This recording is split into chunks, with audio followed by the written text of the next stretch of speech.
Okey, angkat kaki. 1, 2, 3. Kira berapa lama kita ambil? 1, 2, 3, 4. Jangan buat sendiri. Kasih dia ni. Okey, 1, 2, 3, 4, 5, 6, 7, 8, 9, 10. 1, 2, 3, 4, 5. Dah. Nah. Okey, buat up. Ni. Buat macam tadi. Sini begini. Bila up macam ni. Dia boleh. Okey, jadi down turun. Okey, up. Tekan.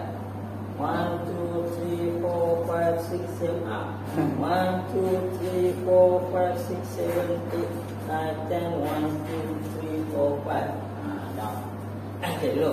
Okey. Ni sebenarnya slow tau. Ni saya laju. Saya laju dia seminggu tu begitu. Banyak saya masih buat gini.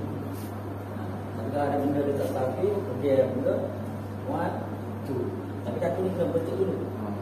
Bentuk kaki tadi pastel. Mana saya satu step ni kalau start sini. Dia kena pecah ke step by step. Ada seminggu ni ada suruh stabil.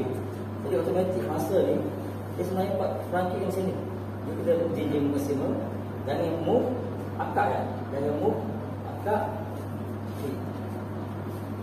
Jadi itu dia dia begitu. Baik, dah. Akak ni. Okey. Akak dia kaki ni dia step up. Kan? Step up. Dia begitu. Jangan sepi. Tu kita itu. Tu kita yang saya tu. Ni. Duduk. Di. Straight. Okey. Akak kaki. Tak. Ini akak lutut dulu. Okey. Bila ada video dia boleh. Kalau pasal real gini putih.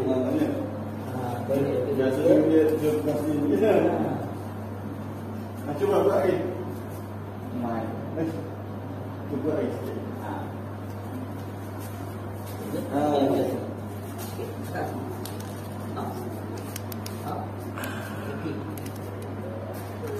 Kaki ni dia kena sini. Dia jangan besar. Siap. Sini. Jangan besar. Sulit. Kalau tak besar lagi besar. Ini kaki. Ini kaki. Ini kaki. Dah lagi ni dulu. Tidak. Macam tu. Lipat. Lipat.